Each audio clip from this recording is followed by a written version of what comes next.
Hola, soy Natalia Cabrera y esto es Aquí América, la revista de la actualidad del continente de France 24. Esta semana damos una mirada profunda a Nicaragua porque se cumplen 40 años de la Revolución Sandinista. Fue el 19 de julio de 1979 cuando una insurrección popular, encabezada por el movimiento guerrillero Frente Sandinista de Liberación Nacional, derrocó al dictador Anastasio Somoza e instaló un gobierno revolucionario de izquierda. La familia Somoza gobernó durante décadas Nicaragua con el apoyo de Estados Unidos. El héroe de esa revolución es el actual presidente Daniel Ortega, pero algunos de los protagonistas de la revuelta son en la actualidad sus opositores. El Frente Sandinista de Liberación Nacional puso en marcha una serie de reformas, especialmente en materia de salud y educación, que beneficiaron a los campesinos y a los más pobres. Los sandinistas sobrevivieron a una guerra civil en los años 80 y tras una pausa de 16 años fuera de la silla presidencial, Ortega retornó al cargo en 2007. Desde entonces ha sido reelegido 3 veces y sus disidentes le acusan de convertirse en otro dictador. 4 décadas después, el conflicto político trastoca ahora a los sandinistas. Nuestro corresponsal en Managua, Jorge Hurtado, nos cuenta cómo llega Nicaragua a esta fecha histórica. Sus seguidores le llaman comandante. En 1978 asaltó el Palacio Nacional y tomó por rehenes a diputados para que el dictador Anastasio Somoza liberara a presos políticos de entonces. Hoy, a sus 82 años, se alista a participar junto a la militancia sandinista de una actividad para la conmemoración de los 40 años de aquella gesta histórica. Edén Pastora afirma que su partido y el gobierno de Nicaragua superaron la crisis sociopolítica que inició en abril de 2018. Y esta crisis de ahorita generada por los gringos y los sirvientes nacionales, porque decía Sandino, no hayamos extranjeros sin sirvientes nacional, nos enseñó eso, también los estamos superando. Y el imperio se tiene que dar cuenta que el sandinismo es una realidad y que tiene que aprender a convivir con nosotros. Pastora y el resto de militantes sandinistas esperan la llegada del presidente Daniel Ortega para partir en caravana hacia Masaya, como lo hicieron por primera vez hace 40 años. Ortega, de 73 años, aparece con su familia y encabeza la caravana llamada Repliegue hacia Masaya, donde sus opositores prometieron cerrarían sus puertas para protestar por su presencia. Este grupo rechaza a Ortega en la ciudad, históricamente reconocida como bastión sandinista en la lucha contra Somoza. En su mayoría mujeres, madres y esposas de las víctimas mortales que el conflicto dejó en esa ciudad. Sobeida García relata que su esposo, un ingeniero agrónomo que luchó del lado sandinista en los 80, se decepcionó de las acciones de Ortega en el poder desde 2007. Ahora reclama justicia al Estado de Nicaragua por la muerte de su esposo. Pereció durante la denominada Operación Limpieza que la policía y paramilitares realizaron en todo el país para desmantelar los bloqueos de carretera de los manifestantes. Mi esposo en una camilla improvisada, tirado en el suelo. Allí falleció, porque nunca lo pudieron sacar de allí. El padre Edwin Román decide abrir las puertas del templo un día después que los sandinistas llegaran a Masaya. El cura comenta la tensa relación entre el gobierno y la Iglesia Católica, que suma 30 agresiones en los últimos 14 meses. Para algunos feligreses consultados, el actuar de los sacerdotes no representa delito alguno y aprueban el apoyo brindado a los manifestantes. La Iglesia no podía quedarse impávida, quedarse ajena al dolor del pueblo, porque la Iglesia es del pueblo. Hay un repudio total de Moniposeño y de Masaya hacia la dictadura. Hay un repudio total, porque en solo el municipio de Masaya fueron 52 los asesinados. Gabriela García, habitante de Masaya, busca a su padre en un reclusorio. El hombre fue arrestado hace algunas horas y las autoridades le han confirmado que está encarcelado, aunque no brindan más detalles. ¿Cómo fue la detención?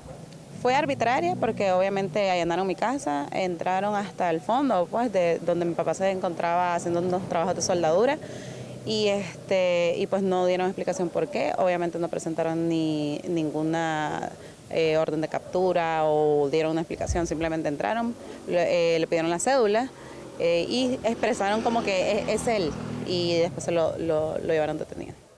Mientras el gobierno de Daniel Ortega enfrenta serias acusaciones por delitos de lesa humanidad de varios organismos locales e internacionales de derechos humanos, y la OEA ha dispuesto un nuevo plazo para cumplir con reformas democráticas. En Masaya, cuna de artesanos rebeldes, han decidido vivir a puertas cerradas y llorar en silencio a sus caídos. Me acompaña desde Managua Dora María Telles. Muchas gracias por estar con nosotros. Dora María es una de las protagonistas de la revolución. Es exguerrillera del Frente Sandinista y dirigió la toma del Palacio Nacional. Pero posteriormente tomó distancia del presidente Daniel Ortega y actualmente hace parte del movimiento renovador sandinista. Precisamente quiero empezar por preguntarle, usted conoció de cerca al presidente Daniel Ortega. ¿En qué momento y por qué se distancia de él?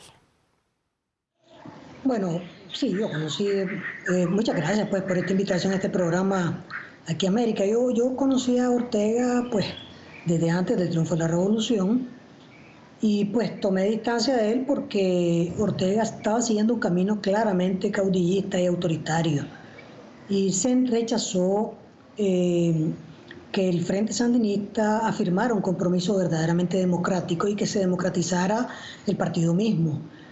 Ortega encabezó una tendencia que después fue dominante en el Frente Sandinista para convertir ese partido en un instrumento de poder que sirviera a intereses particulares. Y luego eso fue degenerando y degenerando hasta que se convirtió prácticamente en una maquinaria de los Ortega Murillo. Entonces Ortega tomó ese camino, él nunca adoptó un compromiso verdaderamente democrático, tomó el camino de la confrontación, de no renunciar al uso de las armas, como desgraciadamente hemos podido constatarlo con los paramilitares, con los crímenes cometidos por los paramilitares en esta fecha. De manera que él, pues conscientemente, tomó el camino que lo llevó al poder de nuevo y para establecer un poder autoritario, un poder total, una dictadura, ¿verdad? Bueno, usted nos dice que él se alejó de la democracia, pero para que nuestra audiencia entienda mejor qué está pasando en Nicaragua, ¿cómo pasa Daniel Ortega de ser un líder revolucionario a enfrentar las masivas movilizaciones en su contra que empezaron en 2018? Pues en realidad en Nicaragua hay una gran tradición de caudillismo, pues, pero hay distintos tipos de caudillismo. En el caso de Ortega, esto se convirtió en un caudillismo de una dictadura, es decir, un caudillo que actúa en un andamiaje autoritario, que controla todo el poder, que controla todas las instituciones, incluyendo las instituciones armadas, y que pues finalmente se impone por la fuerza, que es lo que ha sucedido.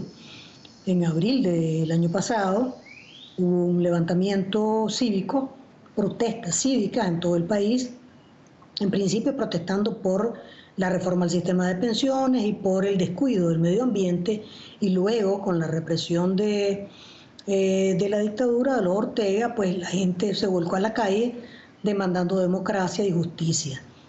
Pues Ortega tomó ese camino porque yo creo que él quería hacer eso, él quería una dictadura familiar. Luego estableció a su esposa como vicepresidenta y ahora resulta pues que él es el presidente, ella es la vicepresidenta, los hijos son los que controlan una parte importante del gabinete, el consuegro es el jefe de la policía. Es decir, lo que estamos hablando es de una dictadura familiar con pretensiones dinásticas. Este fue el camino que escogió Ortega, que ya pues obviamente no es ni revolucionario ni es demócrata, ¿verdad? Sino que es uno de los dictadores más de los que ha habido en América Latina, ¿verdad? Y siendo usted una voz crítica del presidente, entiendo que la policía ha intentado allanar su casa. ¿Cuál es su situación actualmente? Bueno, mi situación actual es de resguardo, como decimos nosotros, en una casa de seguridad. Sí, yo he sido objeto de todo tipo de ataques, asedios, amenazas. Mi casa fue allanada sin orden policial, ha sido acosada permanentemente por paramilitares, de manera que yo he tenido que estar prácticamente viviendo en distintos lugares del país durante un año. Y esa es la situación que tienen una cantidad importante de nicaragüenses. Hay también casi 70.000 nicaragüenses que están en el exilio justamente porque la situación de persecución, de asedio, de hostigamiento, de amenazas se hizo insoportable. Las personas no tienen seguridad ni siquiera en sus casas de habitación y obviamente menos aún frente a la policía o frente a las fuerzas paramilitares o frente a los sicarios de la familia Ortega Murillo. Esa es la razón por la cual pues algunos estamos escondidos, otros están en el exilio ¿verdad? Y otros están pues en constante cambio también de casas de seguridad para evitar ser asesinados. Hace un par de días se enterró a un campesino de una comunidad que se llama El Cuá. Él había salido huyendo de su municipio, se fue a la frontera con Honduras, un lugar donde se llama Troje, estaba cultivando su parcela y fueron a asesinar los sicarios de la familia Ortega Murillo ahí. Esa es, digamos, la situación de Nicaragua, una situación de altísima inseguridad, pues para todas las personas que rechazan el establecimiento de esta dictadura de los Ortega Murillo en Nicaragua, ¿no? Bueno, y luego de la crisis de 2018 y de que a nivel internacional existan tantas denuncias por violaciones a los derechos humanos por parte del gobierno, ¿cuál es la solución a esta crisis en su opinión? Estamos hablando de una revolución cívica que es mediante la protesta ciudadana. El único camino para resolver los problemas de Nicaragua, pues es uno que sea producto del diálogo o de la negociación. Ese sería el mejor camino. El otro camino es que la familia Ortega Murillo abandone el país, ¿verdad? Y el otro camino es que el propio Ortega esté consciente de que está arrastrando a su familia, a sus allegados y a su partido hacia un abismo y convoque elecciones adelantadas en el más corto plazo posible para poder abrir las puertas a una transición democrática en Nicaragua. Esas son las salidas que vemos y de hecho la Alianza Cívica le planteó al régimen de Ortega y le envió una carta al Consejo Permanente de la OEA en el cual le dice que la Alianza está dispuesta a sentarse el 31 de julio a esperar en la mesa de negociaciones la llegada del gobierno. Y el régimen de Ortega tiene la pelota en su cancha. O llega a la mesa de negociaciones y comienza por entregar cuentas sobre los acuerdos que no ha cumplido, o simplemente queda en evidencia de que este régimen de los Ortega ni siquiera está interesado en una negociación. Y entonces la comunidad internacional pues tendrá que elevar las sanciones, tendrá que duplicar las sanciones, tendrá que duplicar las presiones para que el régimen de Ortega se vea obligado a buscarle una salida pacífica a la crisis de Nicaragua. Dora María Telles, ella es comandante de la Revolución Sandinista. Gracias por acompañarnos en Aquí América. Y gracias a ustedes también por acompañarnos en esta emisión. Recuerden que pueden seguirme en redes sociales en @NataliaCabreraF24 y en nuestra página web france24.com hay más noticias de las Américas y del mundo.